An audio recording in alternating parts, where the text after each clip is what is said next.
주 안에서 사랑하고 축복합니다. 네, 사랑하고 축복합니다. 네, 한 번 더 인사 나누실까요? 성도님은 하나님의 기쁨입니다. 할렐루야. 네, 오늘도 하나님의 기쁨이 되시는 여러분들에게 하나님께서 예비하신 모든 풍성한 은혜가 여러분 심령 가운데 넘쳐나기를 주의 이름으로 축원합니다. 오늘 우리가 읽으신 말라기 3장 13절로 18절 말씀은요, 고단하고 힘든 세상을 살아가는 우리 모두에게 하나님께서 주시는 그런 말씀입니다. 이 말씀을 중심으로서 이런 제목을 한번 달아봤습니다. 한번 같이 한번 해보실까요? 시대가 변하고 악할지라도. 이러한 제목을 가지고 오늘 또 하나님의 말씀을 과감없이 선포하도록 하겠습니다. 그러므로 오늘 하나님께서 주시는 말씀을 우리 모두가 믿음으로 받으시고요, 그래서 그 말씀을 통해서 은혜를 받으셔서 고단하고 힘든 불신앙의 시대를 하나님 말씀으로 이겨나가시는, 그래서 하나님 앞에 아름답게 기록되어지는 기념책에 기록되어지는 여러분들이 되시기를 주의 이름으로 축원을 드립니다. 먼저 우리가 다시금 한번 이제 18절 말씀을 한번 같이 한번 읽어보실까요? 오늘 본문 18절 말씀을 같이 한번 우리 합독하시도록 하겠습니다. 그때 너희가 돌아와서 의인과 악인을 분별하고 하나님을 섬기는 자와 섬기지 아니하는 자를 분별하리라. 할렐루야. 이 말씀에 보면은요, 분명히 의인과 악인을 분별하고 하나님을 섬기는 자와 섬기지 아니하는 자를 분별하시겠다라고 말씀하고 있어요. 이것은 하나님께서 두 번을 반복하여 강조하는 말씀이에요.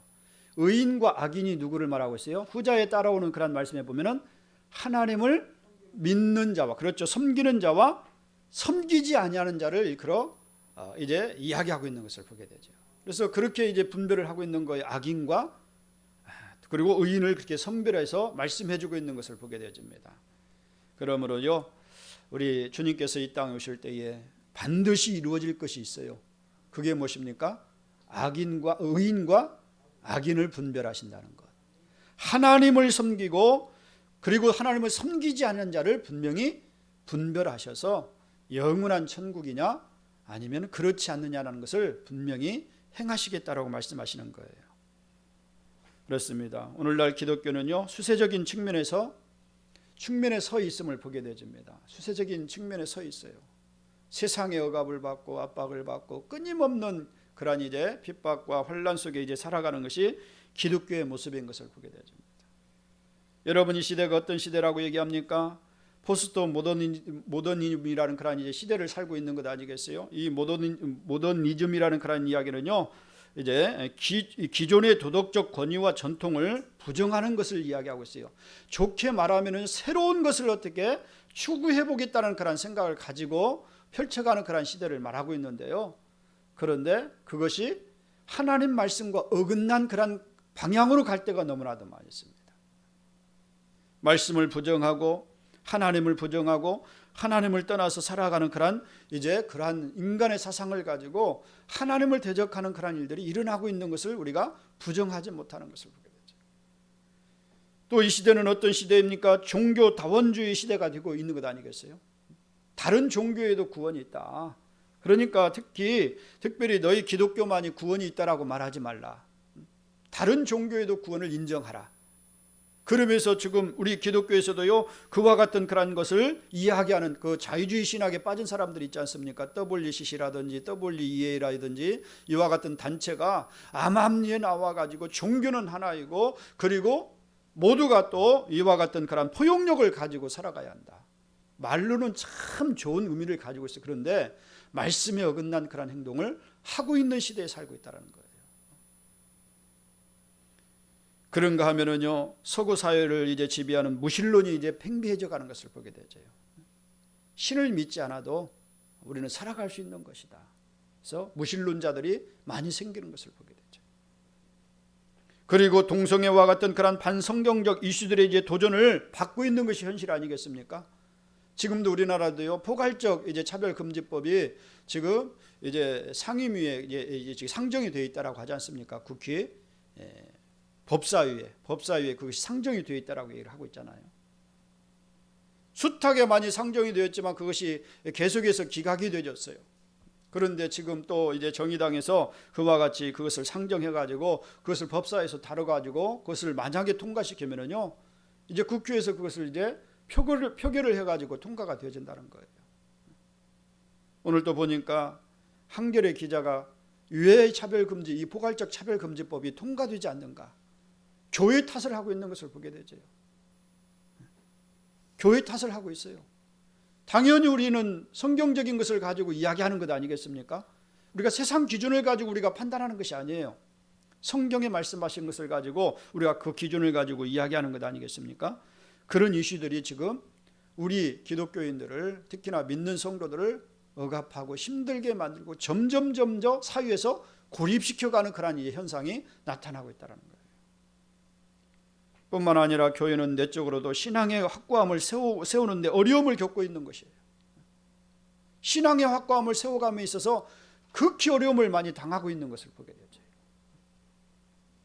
이미 잘 알려진 대로 신앙적이고 도덕적인 문제에 있어서 그리스도인들과 비그리스도인들의 선택의 차이가 미미하다라는 것입니다. 옳고 그름을 우리 믿는 사람들이 분명하게 해야 함에도 불구하고 세상의 흐름에 쫓아가는 사람들이 적지 않게 많이 있다라는 거예요. 신앙의 내면화와 신앙 교육에 있어서 문제점이 있음을 의미하는 것 아니겠습니까? 말로는 기독교인이라고 하지만요, 행하는 것을 보면, 말하는 것이나 행동하는 것을 보면은요, 어디로 쫓아가는 거예요? 세상을 쫓아가는 그런 모습을 보여주고 있어요. 이것은 뭘 말하는 것입니까? 그만큼 신앙의 내면화가 되지 않았다는 거예요. 형식화에 치우쳐 살아가는 그런 모습을 가지고 있다는 것을 우리에게 보여주는 것입니다. 또한 계속되어지는 우한 코로나19의 영향으로 인해서 새로운 존재 방식을 차지하는 우리는요, 어쩌면 위기 시대를 지금 살고 있다라고 말할 수가 있을 것이에요. 위기 시대를 우리가 살고 있다는 것입니다. 예배가 지금 방해되어지고 있잖아요. 그간 우리가 그렇게 드렸던 예배가 얼마나 참 감사한 일이었습니까? 그런데 그렇게 감사하게 예배를 드릴 수 있는 그런 환경 속에 드렸음에도 불구하고 예배의 중요성을 알지 못하고 내 마음대로 내 방법대로 살았잖아요. 그런데 지금에 와서 이 예배를 방해받고 있으니까 이 그때 드렸던 예배가 얼마나 소중했던가를 또 직접 우리가 깨닫는 것 아니겠습니까? 이런 시대에 우리가 살고 있습니다. 어찌 보면은요, 오늘 본문 말씀과 같이 말라기 시대의 현상이 지금 현상과 다를 바가 없다라고 말할 수가 있을 것입니다. 그래서 이 시대를 갖다가 심각한 위기의 시대라고 말할 수가 있을 것이에요. 그러면서 오늘 본문 16절 말씀에 보면은요, 이와 같이 이제 말씀을 주시면서 말라기 선지자는 뭐라고 말하고, 그때, 시간을 지금 이야기하고 있는 것 아니겠어요? 그때라고 얘기를 하고 있습니다. 그때라는 그러한 시간적 말로다 이제 시작이 되어지는데요. 그때는요, 어떤 때를 지금 이야기하고 있는 것입니까? 우리가 본문 13절로 이제 15절 말씀을 읽었지 않습니까? 13절로 15절에 나와 있는 그러한 이제 기록된 그러한 상황을 말씀하고 있는 것을 보게 되죠. 그렇다면 여러분, 말라기 선지자가 활동하였던 시기가 어떤 시기였습니까? 사람들은 공공연하게 이제 이야기를 합니다. 어떤 이야기를 하고 있어요? 말라기 2장 17절 말씀을 한번 우리가 찾아보시죠. 말라기 2장 17절 말씀을 같이 보십니다. 너희가 말로 여호와를 괴롭게 하고도 이르기를 우리가 어떻게 여호와를 괴롭혀 드렸나이까 하는도다. 이는 너희가 말하기를 모든 악을 행하는 자는 여호와의 눈에 좋게 보이며 그에게 기쁨이 된다 하며 또 말하기를 정의의 하나님이 어디 계시냐 함이니라, 이렇게 이야기하고 있어요. 여기에 보시기 바랍니다. 정의의 하나님이 어디 계시냐, 비아냥거리는 그런 시대가 되었다는 거예요. 지금 이 시대를 한번 보시기 바랍니다. 얼마나 많은 사람들이 하나님을 향해서 거침없이 약한 말을 쏟아놓는 것을 보게 되잖아요. 하나님을 두려워하지 않습니다. 너희가 믿는 하나님이 어디 있냐. 그래서 기독교를 갖다가 조롱하고 또 거기에다가 또 하나님을 향하여서 거침없이 죄악을 범하는 시대가 된 것을 보게 되집니다. 그리고 하나님을 섬기는 것이 헛되다라고 얘기를 하고 있어요. 오늘 본문 14절 말씀이 그걸 말씀하고 있는 것 아니겠어요? 한번 14절 말씀 보시죠. 이는 너희가 말하기를 하나님을 섬기는 것이 헛되니, 이렇게 말하고 있어요. 그리고 이어서 하는 말이 뭐랍니까? 여호와의 명령을 지키며 경건한 삶을 사는 것이 무슨 유익이 있냐라고 그렇게 말씀하고 있어요. 계속해서 14절 말씀 같이 보시죠. 만군의 여호와 앞에서 그 명령을 지키며 슬프게 행하는 것이 무엇이 유익하리요? 조롱하잖아요. 비아냥거리잖아요. 야, 너가 그렇게 예수님을 믿고 하나님을 믿는다라고 이야기를 하는데, 그런데 너 한번 보기 바라라. 너 한번 인생을 한번 살펴봐라. 지금 현 시대를 한번 살펴봐라. 그렇게 이야기하고 있는 것 아니겠어요? 이는 너희가 말하기를 하나님을 섬기는 것이 어때다. 그 명령을 지키며 슬프게 행하는 것이 무슨 너에게 유익이 있겠느냐. 그렇게 지금 비아냥거리면서 이야기를 하고 있는 거예요. 그러니까 말라기 선지자가 활동하였던 당시의 사람들은요, 신앙에 대해서 회의와 그리고 의문을 가졌던 것을 말씀하고 있어요. 그때 당시의 그 상황이나 지금의 상황을 한번 대입해 보시기 바랍니다. 적용해 보시기 바랍니다. 지금 이 시대가 그와 같은 시대가 아니겠어요? 그렇지 않습니까? 저만 그렇게 느끼고 있습니까? 아니잖아요. 우리 믿는 성도 모두가 그와 같이 느끼는 것 아니겠습니까? 더 나아가 완악한 말로 하나님의 말씀을 대적하고 있어요. 본문 15절 말씀이잖아요. 같이 한번 보실까요? 지금 우리는 교만한 자가 복되다 하며 악을 행하는 자가 번성하며 하나님을 시험하는 자가 화를 면한다 하노라 함이니라. 하나님 말씀과는 정반대되는 그런 말을 가지고 지금 믿는 자들을 조롱하고 있는 것을 보게 되죠. 교만한 자가 복되다 하고 악을 행하는 자가 번성한다라고 하고 하나님을 시험하는 자가 화를 면한다라고까지 얘기를 하고 있어요. 여러분, 성경 말씀과 하나님 말씀과 전혀 배치되는 정반대되는 그런 이야기를 가지고 조롱하고 있는 것 아니겠어요? 아브라함부터 이스라엘이 지켜온 신앙이 부정되어지고 있는 것을 보게 되죠. 하나님의 말씀에 정면으로 도전하는 가치와 인식이 사람들 사이에 확산되어지고 있다는 것을 우리에게 보여주고 있는 거예요. 그리고 말라기 1장 10절 말씀에 이렇게 말씀하고 있잖아요. 같이 한번 보실까요? 1장 10절 말씀을 한번 찾아서 같이 보십니다.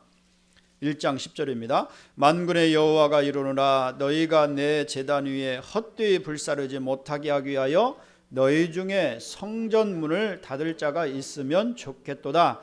내가 너희를 기뻐하지 아니하며 너희가 손으로 드는 것을 받지도 아니하리라. 이렇게 말씀하고 있어요. 여기 하나님께서 말씀하십니다. 너희가 내 제단 위에 헛되이 불사르지 못하게 하기 위해서 너희 중에 성전문을 닫는 자가 있으면 좋겠다. 이런 시대 속에서 여러분, 믿지 않는 사람들은 그만두고도요, 믿는 사람들 가운데도 이렇게 하나님의 마음을 아프게 하는 그런 자들이 있었다라는 거예요. 우리가 믿지 않는 자들을 생각하는 것이 아닙니다. 믿음 안에서 행하는 그런 우리의 모습을 생각해 봐야 한다는 거예요. 그런 것을 보시고 하나님이 뭐라고 말씀하십니까? 너희 중에 성전문을 닫는 자가 있었으면 좋겠다. 이렇게 말씀하실 정도로 하나님께 드리는 제사는요, 하찮은 것이 되어졌다라고 말씀하고 있는 거예요. 하나님이 원하시는 제사가 아니라 인간 중심편에서 드려지는 예배가 되었다라는 거예요. 그런 예배를 하나님이 어떻게 여기신다고요? 싫어하신다고 하고 있어요. 차라리 성전문을 닫아버렸으면 좋겠다. 믿음 없는 형식적인 예배가 드려지고 있음을 말씀하시는 것 아니겠습니까? 그저 몸만 왔다가 가는 그런 이제 예배가 되어졌다라고 말씀하고 있는 거예요. 한마디로 말해서 심각한 신앙의 위기 상황인 것을 우리에게 말씀해주고 있어요. 말라기 시대에 그런 상황을 보여주고 있다는. 그런데 오늘날 어떠합니까? 더했으면 더했지 덜하지는 않다라는 것입니다. 역사적으로 보면 말라기 당시 이스라엘에게는요, 아픔과 상처가 많았어요. 그들은 예루살렘과 성전의 파괴와 또 바벨론의 이제 포로 생활의 아픔을 경험하였고요, 또 포로 귀환 후에는요, 기대가 무너지는 반복적인 그런 좌절을 경험하며 살았던 그런 시대적인 사람들이었습니다.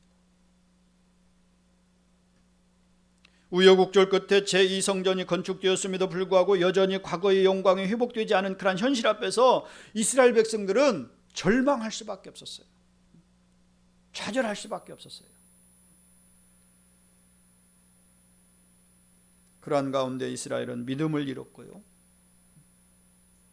하나님의 말씀을 버리고요, 세속적인 그런 불신앙으로 흘러갔던 것을 이야기하고 있는 것입니다. 하나님께서 말라기 선지자를 통해서 그 시대적인 것을 지금 말씀하고 있는 거예요. 오늘 이 시대도 마찬가지지 않습니까? 우리가 기다리는 주님은 더디 오신다라고 합니다.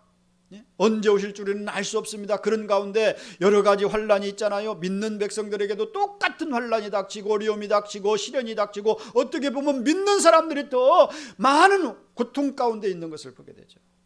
그런데 이런 가운데서 우리의 믿음이 어떻게 되지는 거예요? 이뤄져 간다는 것입니다. 식어져 간다는 거예요. 그리고 하나님의 말씀을 버리고 살아갑니다. 세상 향락을 쫓아가는 거예요. 즐거움을 찾아가는 것입니다. 그리고는 세속적인 불신앙으로 흘러가는 것이 오늘날의 모습이 아니겠습니까? 그래서 신앙생활을 갖다가 세속적인 것에 합리화를 시켜버리는 거예요. 희석시키는 것이죠. 자꾸 섞어버리는 거예요. 거룩한 것과 거룩하지 못한 것을 갖다가 그냥 합리화를 시켜가지고 모두가 그냥 거룩한 것 같이 생각을 하고 살아간다는 거예요. 이것이 세속화되는 것이 아니겠습니까?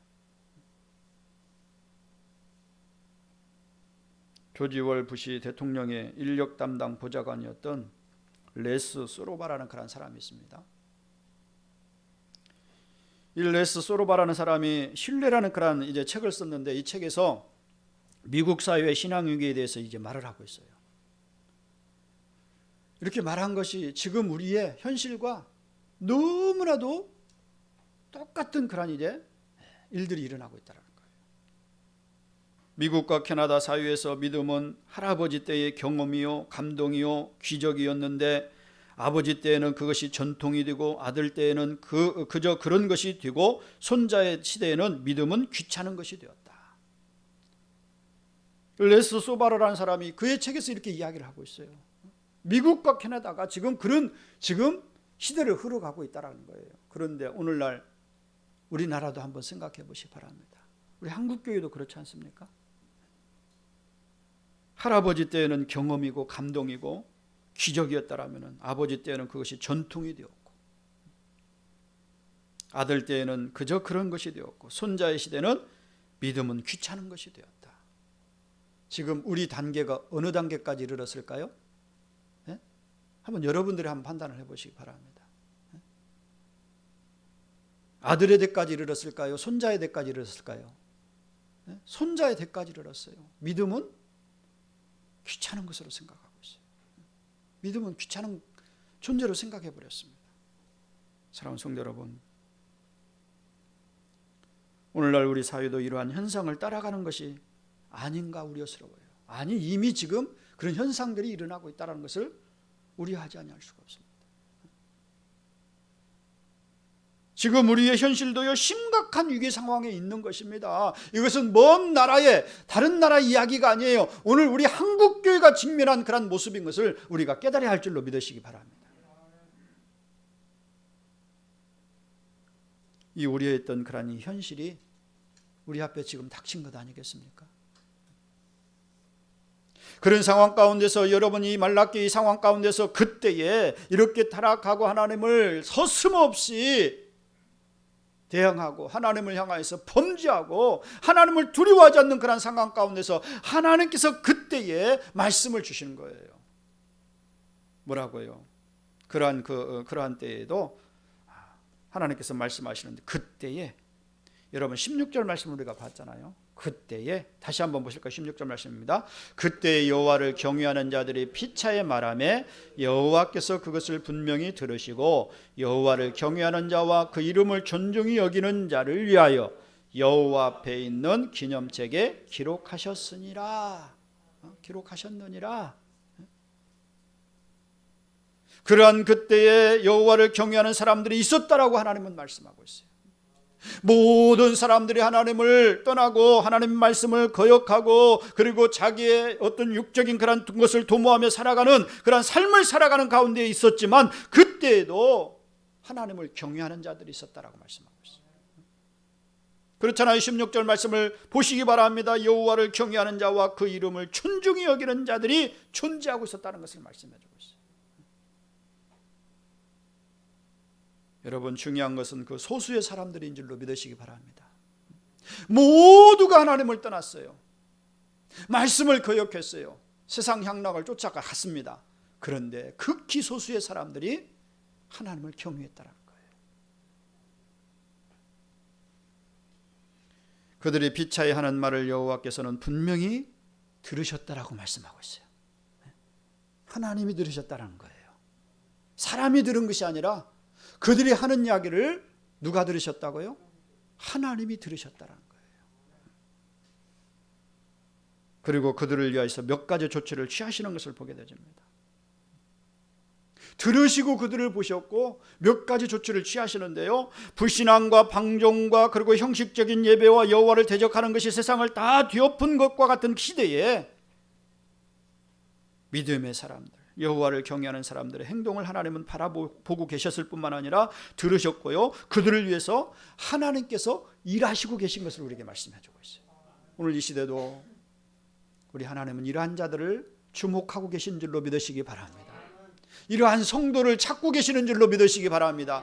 이러한 성도들을 바라보고 계시는 줄로 믿으시기 바랍니다. 하나님께서 일하시는데 조치를 취하시는데 어떤 조치를 취합니까? 저처럼 보니까 그들의 말을 여호와 앞에 기념책에 기록하셨다. 그들의 말을 여호와 앞에 있는 기념책에 기록하셨다라고 말씀하고 있어요. 다시 한번 16절 말씀 같이 한번 보실까요? 그때 여호와를 경외하는 자들이 피차에 말하매 여호와께서 그것을 분명히 들으시고 여호와를 경외하는 자와 그 이름을 존중히 여기는 자를 위하여 여호와 앞에 있는 기념책에 기록하셨느니라. 할렐루야. 네? 기록하셨다라고 말씀하고 있어요. 여러분, 그러면 하나님께서 이 말라기 시대만 그렇게 하는 것을 기록하고 계셨을까요? 지금도 마찬가지라고 생각합니다. 지금도 그렇게 하심을 믿습니다.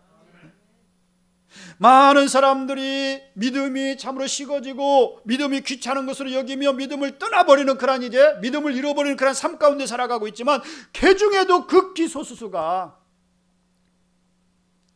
하나님을 경외하면서 하나님의 이름을 존중히 여긴다는 그런 고백을 하면서 끝까지 시련과 어려움 속에서도 믿음을 지킨 자들을 하나님이 바라보고 계시다는 사실이에요. 바라볼 정도가 아니라 하나님 앞에 있는 기념책에 어떻게 했다고요? 기록하고 계시다는 사실이에요. 오늘 예배로 나아가신 우리 주사랑 성도 여러분 모두가 여러분 하나님 앞에 있는 기념책에 기록되어지는 은혜가 있길 주의 이름으로 축원을 드립니다. 모두가 하나 예의 없이 다 기록되어지길 주의 이름으로 축원을 드립니다. 여기 기념책은 기억의 책이라고 얘기하고 있어요. 기념의 책은 이 기억의 책이라고 얘기를 하고 있어요. 그 말과 행동들이 잊히지 않도록 이제 기록하시겠다라는 그런 하나님의 의지가 담겨 있는 거예요.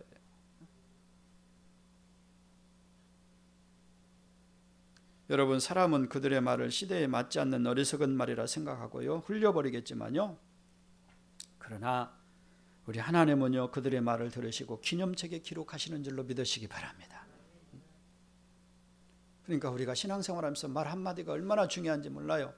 말뿐만 아니라 생각하는 것조차 그리고 행동하는 조차가 얼마나 중요한지 몰라요. 왜요? 왜 그렇습니까?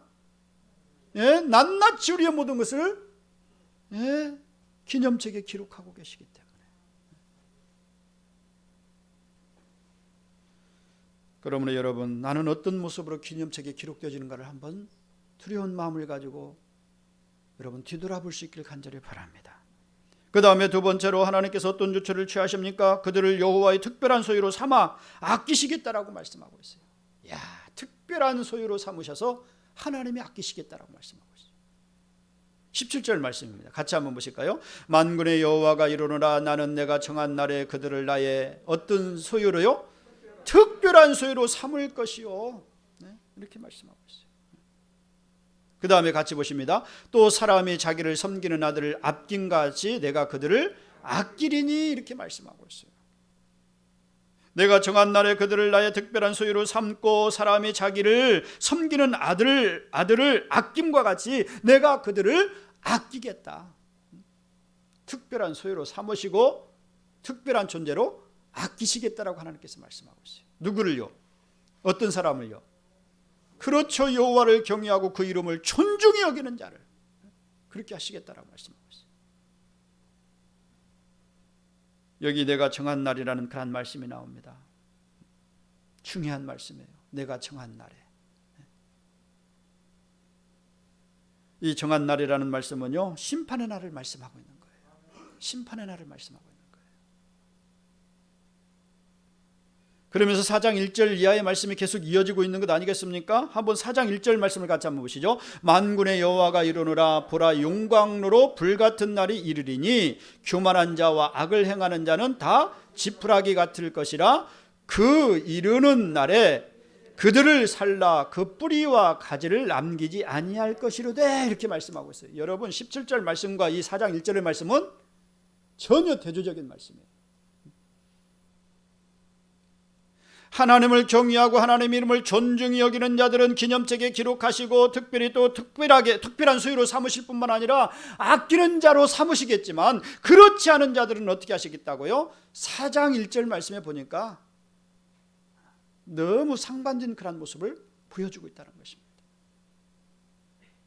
용광로 불가운 같은 그런 날이 이르리니 교만한 자와 악을 행하는 자는 다 지푸라기 같을 것이라. 지푸라기 같은 존재로 끝나지 않습니다. 보시기 바랍니다. 그 이르는 날에 그들을 살라 그 뿌리와 가지를 남기지 아니할 것이로다. 뿌리와 가지를 남기지 않는데요.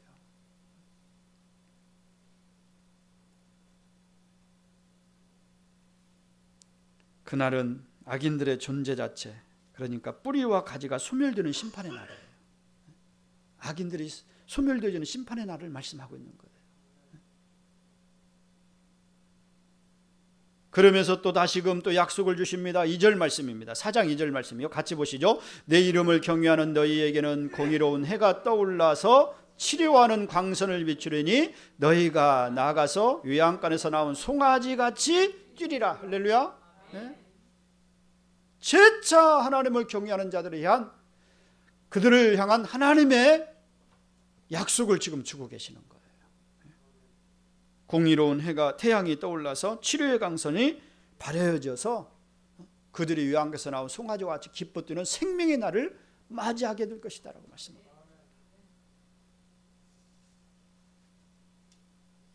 그렇습니다. 여러분, 우리가 이와 같은 하나님의 은혜를 입고 살아가는 존재가 되었다는 것을 여러분 기억하시길 간절히 바랍니다. 여러분 어떤 자가 되기를 원합니까? 오늘 양자택일이에요. 다른 것이 없습니다. 하나님을 경외할 것인가, 그렇지 아니하고 하나님을 비아냥거리면서 말씀을 거역하고 믿음 없이 살아갈 것인가를 분명히 우리에게 지금 그 길을 제시해 주고 있는 거예요. 그런데 그 길은 전혀 다른 길이라는 거예요. 용광로 불과 같은 그런 속으로 빨려 들어갈 것인가, 아니면 하나님의 긍휼하심과 은혜를 힘입어서 생명의 날을 맞이할 것인가, 이것을 말씀해 주고 있는 것 아니겠어요? 사랑하는 성도 여러분, 우리는 17절과 2절의 말씀, 4장 2절의 말씀과 같은 그러한 거룩한 성도가 되었을지언정 4장 1절에 나오는 그러한 자들이 되지 않기를 주의 이름으로 축원을 드립니다. 여러분 어찌 보면은요, 이 우한 코로나19로 인해서 우리가 신앙의 연단을 받고 있는 시간이에요. 이것을 봐야 합니다. 우리 권사님도 기도했습니다. 이것을 주신 것은 하나님의 계획 있고 섭리가 있다는 것을 고백했습니다. 그것을 우리가 봐야 할 줄로 믿습니다. 무작정 이것이 있으니까 불편하고 힘들다, 아이고 왜 이런 세상이 왔는가, 불평하기보다는요, 이럴 때일수록 우리는요, 믿지 않는 자들과 같은 행동이 아니라 하나님을 경외하고 그 이름을 존중히 여기는 자가 되길 주의 이름으로 축원을 드립니다. 세상을 따라가는 자가 되지 않기를 간절히 바랍니다. 그래서 하나님께서 주시는 생명의 날에 유황간에서 나온 송아지와 같이 기뻐 뛰며 영원한 날을 맞이할 수 있는 여러분들이 되시길 주의 이름으로 축원을 드립니다. 또 마지막으로 그들의 믿음이 드러나고 빛날 것이다라고 말씀하고 있어요. 하나님께서 조치를 취하시는데 그들의 믿음이 드러나고 빛날 것이다. 여러분, 지금은 악인과 의인이, 하나님을 섬기는 자와 섬기지 않는 자가 혼재되어 있지만요, 그날에는 그들의 신앙이 드러날 것이다라고 말씀하고, 지금은 드러나지 않습니다. 그런데 어떤 때에 정한 날에, 내가 정한 날에, 하나님께서 정한 날에 그것이 드러날 것이다라고 말씀하고 있습니다.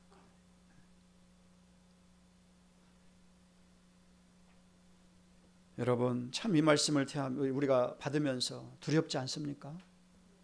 한편으로는 두렵고 또 한편으로는 우리가 기쁨이 있잖아요. 왜? 믿음으로 살아가면 우리에게 영원한 생명의 날이 있기 때문에, 우리에게 믿음이 드러나는 빛날 날이 이른다는 것을 우리가 생각하면 또한 기쁜 것 아니겠습니까? 그래서 사도 바울은 말씀을 하고 있는 거예요. 두렵고 떨림으로 너희 구원을 이루어가라. 오늘 저와 여러분들이 우리 하나님께서 정한 날에, 이 심판의 날에 그 믿음이 드러나고 빛나는 그런 날이 이르길 주의 이름으로 축원을 드립니다. 그 다음에 계속해서 주시는 말씀이 뭡니까? 시대가 악하고 변할지라도 어떻게 하라는 것입니까? 믿음으로 사는 법을 배우라고 말씀하고 있는 거예요. 이렇게 시대가 악하고 이렇게 또 참으로 이제 흉악한 시대가 되었는데, 이러한 시대일수록 어떤 그런 삶을 살라는 것입니까? 믿음으로 사는 그런 법을 배워야 한다고 말씀하고 있는 거예요. 자, 그러면 어떻게 우리는 이 불신앙의 시대 가운데 이런 믿음의 사람으로 살아갈 수가 있을까요? 그것은 저체로 우리의 정체성을 지키는 것입니다. 우리 정체성을 확실하게 지키는 거예요.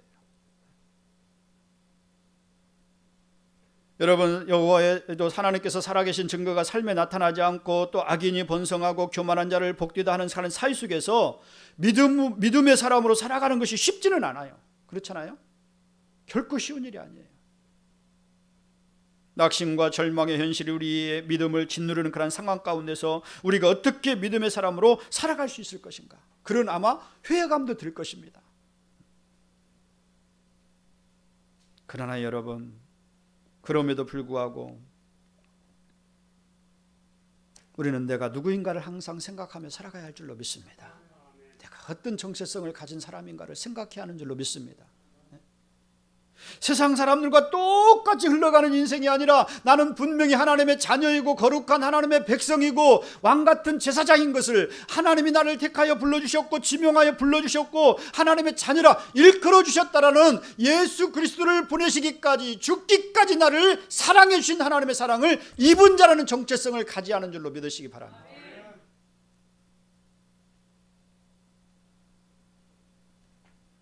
이런 말이 있습니다. 여러분, 존재에 대한 인식은 존재를 결정한다라고 얘기하고 있잖아요. 이런 말이 있잖아요. 존재에 대한 의식은요, 그 인식을 가진 사람은 존재를 결정한다라고 얘기하고 있어요. 그런데 그 인식을 가지지 못한 사람은 존재로서의 결정을 내지 못한다는 거예요. 여러분, 에스겔은 말라기와 같이 신앙의 심각한 위기의 시대를 살았던 사람입니다. 에스겔 선지자 우리가 잘 알고 있지 않습니까? 이 에스겔은요, 제사장 가문에서 태어난 그런 이제 사람이었습니다. 그래서 그는 가문에 이제 제사장 가문에서 태어났는데 25살 되던 해에, 주전 그러니까 597년에 여호와김 왕과 함께 바벨론으로 포로로 끌려간 그런 사람이었어요. 바벨론으로 해가지고 유다가 완전히 성전이 무너지면서 끌려갔던, 25살에 끌려갔던 그런 청년이었어요. 그곳에서는 제사장으로서 에스겔이 할 일이 아무것도 없었습니다. 왜? 그 바벨론으로 끌려갔으니 우상을 숭배하는 그런 이제 국가에서 제사장의 그 직무가 무슨 필요가 있겠습니까? 성전도 없어지고 제사도 없어졌어요. 그런데 에스겔은 꿈을 펼칠 수 없는 절망의 상황 가운데 살았던 그런 사람이었다는 것입니다. 그러나 에스겔은 그 절망의 자리에서 하나님의 부르심을 받고요, 그리고 하나님의 선지자로서의 쓰임을 받았던 것을 또 성경은 우리에게 말씀해주고 있어요. 그런 절망의 위기의 절체절명의 위기 속에 살았지만 그럼에도 불구하고 하나님의 부르심을 받은 그런 선지자로서의 사명을 또 감당하는 것을 보게 되죠. 주목할 것은 에스겔의 절망의 상황 가운데도요, 하나님의 사람으로서 자기의 정체성을 잃어버리지 않았다라는 거예요. 정체성을 잃어버리지 않았다라는 거예요. 에스겔서 1장 3절 말씀에 보면 이렇게 말씀을 기록하고 있어요. 갈대아 땅 그발 강가에서 여호와의 말씀이 부시의 아들 제사장 나 에스겔에게 특별히 임하고 여호와의 권능이 내 위에 있으니라, 이렇게 기록하고 있어요. 에스겔은 포로로 끌려와서 눈을 뜨면은 절망의 현실을 확인해야 하는 그런 5년여 기간이라는 그런 긴 세월 동안을 그렇게 살아왔던 것을 보게 되죠. 그런데 그 세월 동안에 무엇을 잃지 않았다는 것입니까? 자기가 하나님의 제사장이라는 사실을, 그리고 하나님의 사람이라는 사실을 잊지 않고 살았다는 거예요. 사랑하는 성도 여러분, 오늘 우리가 정체성을 확고히 가질 수 있길 간절히 바랍니다. 나는 하나님의 거룩한 자녀인 정체성을 확실히 갖는 믿음을 가지고 살아갈 수 있길 간절히 바랍니다. 이 정체성이 있으면요, 세상에 흔들리지 않는다는 거예요. 부시의 아들 나 제사장 에스겔이라고 지금 자신을 소개하고 있지 않습니까? 에스겔서를 기록하면서 그는 그렇게 이야기하고 있어요. 부시의 아들 나 제사장 에스겔이라고 얘기를 하고 있어요. 그러니까 그는 바벨론 나라에 끌려갔지만, 포로 생활을 하고 있지만 어떤 정체성을 잃지 않았다는 것입니까? 제사장이라는 정체성을 잃지 않고 살았다는 거예요. 그러므로 오늘 저와 여러분 모두가요, 하나님의 사람이라는 것을 잊지 마시기 바랍니다. 우리 모두가 하나님의 사람이에요. 믿습니까? 이 정체성을 확고히 붙들기를 주의 이름으로 축원을 드립니다. 우리가 목사요, 장로요, 권사요, 집사요, 권찰이요, 성도라는 사실을 여러분 잊지 마시기 바랍니다. 이것은 세상에서 주는 직분이 아니라 누가 주신 직분이에요? 하나님이 나에게 주신 직분이라는 사실이에요. 사람이 위해서 주신 것이 아니라 하나님이 나에게 이 일들을 하라고 맡겨주신 그런 직분이고 정체성인 줄로 믿으시기 바랍니다. 그러므로 시대가 변하고 악할지라도 오직 우리는 너 하나님의 사람이라, 이렇게 일컬어졌던 사도 바울의 디모데전서를 통해서 디모데에게 하셨던 말씀과 같이 오직 너 하나님의 사람이라고 우리를 부르시는 성령의 음성을 기억하시고요, 하나님의 사람으로서 끝까지 전진해 갈 수 있는 우리 모두가 되길 주의 이름으로 축원을 드립니다. 그 다음에 두 번째로 하나님의 말씀 안에 있는 약속과 비전을 붙잡아야 한다라고 말씀하고 있어요. 우리가 어떻게 이 환란의 시대에, 이 불신앙의 시대 속에서 어떻게 살아갈 것인가를 말씀하시면서 우리 하나님께서 주시는 교훈이 뭡니까? 정체성을 잃지 말고 살아가라고 말씀하실 뿐만 아니라 하나님의 말씀 안에서 약속과 비전을 붙잡고 살아가라고 말씀하고 있습니다. 여러분, 하나님의 사람이라고 해서 고단한 현실에서 열애가 되는 것은 아닙니다. 열애가 되는 것은 아니에요. 이 우한 코로나로부터 열애가 되는 것은 아니에요. 똑같이 우한 코로나의 영향을 받고 살아가는 존재예요. 오히려 그리스도 안에서 경건하게 살고자 하는 자는요, 더 많은 박해를 받게 되어 있습니다. 한번 우리가 성경 말씀을 디모데후서 3장 12절 말씀을 한번 찾아보시죠. 디모데후서 3장 12절.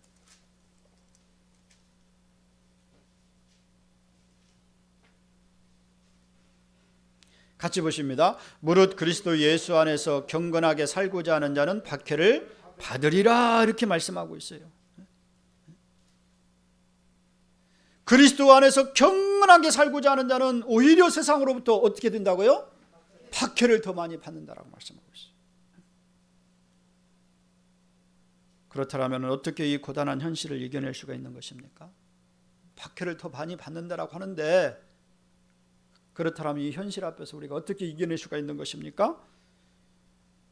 다른 것이 없습니다. 말씀 안에 있는 약속과 환상에 사로잡혀 하는 줄로 믿으시기 바랍니다. 약속하신 말씀과 그 환상에 사로잡히는 자가 되어야 한다는 거예요. 믿음의 사람들은 하나님의 말씀과 약속에서 보이지 않는 미래를 보고요, 말씀 안에서 이제 미래의 환상을 보는 사람들이 되어야 하는 줄로 믿으시기 바랍니다. 오늘 저와 여러분들이 그와 같은 그런 믿음이 굳세지기를 주의 이름으로 축원을 드립니다.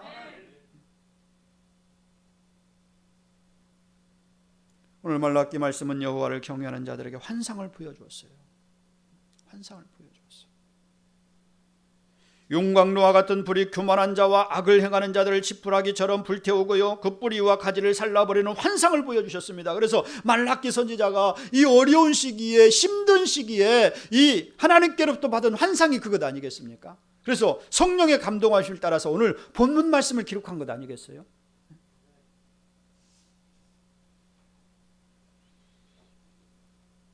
그런가 하면은 하나님의 백성, 이제 하나님을 경외하는 그런 의로운 백성에게는요, 태양이 떠오르고요, 치료의 강선이 비추어서 그들로 생명력 있게 살게 하시는 환상을 이 말라기 선지자에게 하나님께서 보여주신 거예요. 동일하게 오늘 이 말라기 선지자가 보여주신 이 환상을 우리에게도 이 말씀을 통해 계시해 주시는 줄로 믿으시기 바랍니다. 그래서 성경은 왜 기록하셨습니까?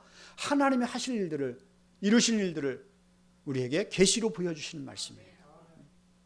그러므로 우리는 약속하신 말씀을 붙잡고 이 말씀 속에 보여주신 하나님의 환상, 이루실 그 일들을 바라보면서 이기고 나아가는 성도가 되어야 할 줄로 믿으시기 바랍니다.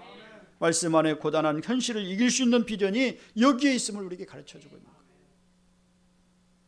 에스겔 47장에 기록된 마른 뼈와 환상은요, 패망하여 아무 소망과 가능이 없는 그런 현실 가운데서 하나님께서 그들을 살리시고 회복시키겠다는 소망의 메시지가 담겨 있는 것 아니겠어요? 에스겔 골짜기에 있는 그 마른 뼈들을 생각해 보세요. 아무 쓸모없는 그런 것들이지 않습니까? 그런데 그런 마른 뼈들을 어떻게 하시겠다고요? 생명을 부어 주어져 가지고 군대로 일으키시겠다라고 말씀하시는 거예요. 이것이 바로 회복을 소망하는 그런 메시지를 들려주고 있는 것 아니겠어요? 그렇습니다. 그 소망이 어두운 현실을 밝히고 이겨나가게 하시는 것인 줄로 믿으시기 바랍니다. 말씀을 피상적으로 받아들이지 말고요, 말씀 안에서 하나님의 약속과 비전을 찾는 우리 모두가 되길 간절히 바랍니다. 어려운 시기입니다. 힘든 시기입니다. 여러분, 이것은 시작에 불과해요. 우리 주님도 말씀하셨잖아요. 주님 오시기 전에 이러한 일들이 나겠지만 이것은 시작에 불과하다.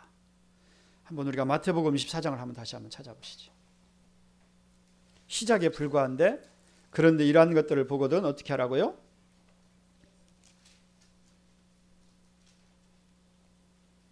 (13절) 말씀. 이런 불법이 성함으로 많은 사람이 사랑이 식어지고 또 하나님의 영광을 가리는 그런 일들이 일어나고 있는데, 그런 상황 가운데서 어떻게 하라고? 24장 13절 말씀 같이 보십니다. 그러나 끝까지 견디는 자는 구원을 얻으리라. 할렐루야. 끝까지 견디어야 합니다. 피투성이가 되어도 살아있는 성도가 되길 간절히 바랍니다. 세상이 어렵고 나를 향해서 끊임없는 그런 철구쟁이로 나를 막 쑤셔 넣는다 할지라도, 나를 힘들게 만들고 나를 고통하게 만든다 할지라도 끝까지 견디는 성도 여러분들이 되시길 간절히 바랍니다. 그것이 고단하고 불신앙이 만연한 시대를 헤쳐나갈 수 있는 성도의 근원인 줄로 믿으시기 바랍니다. 무엇으로 견딜 수 있는 거예요? 말씀과 소망을 가지고 살아가는 거예요. 말씀을 맺습니다. 사랑하는 성도 여러분,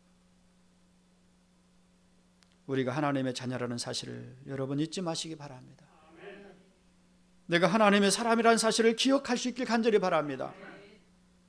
현실을 넘어 말씀 가운데 비전과 환상을 보고요, 그리고 현실의 방종을 넘어 순종의 길로 나아갈 수 있는 우리 모두가 되길 간절히 바랍니다. 그래서 이 시대에 하나님이 기념책에 기록하시는 하나님을 경외하는 사람들로 살아가심으로 말미암아 여러분 마지막 날에 그 생명이 빛같이 또 비춰지는 그러한 영광의 날이 이르기를 주님의 이름으로 축원을 드립니다. 오늘 주신 말씀 17절 말씀 다시 한번 말씀을 우리가 읽으시고요, 16절로 17절 말씀을 읽으시고 말씀을 맺도록 하겠습니다. 그때 여호와를 경외하는 자들이 피차에 말하매 여호와께서 그것을 분명히 들으시고 여호와를 경외하는 자와 그 이름을 존중히 여기는 자를 위하여 여호와 앞에 있는 기념책에 기록하셨느니라. 만군의 여호와가 이르노라. 나는 내가 정한 날에 그들을 나의 특별한 소유로 삼을 것이요 또 사람이 자기를 섬기는 아들을 아낌같이 내가 그들을 아끼리라. 할렐루야. 기도하십니다. 하나님 아버지, 오늘 또 힘든 나날을 보내는 가운데 있습니다. 역경 가운데 있습니다. 주님께서 더 잘 아십니다.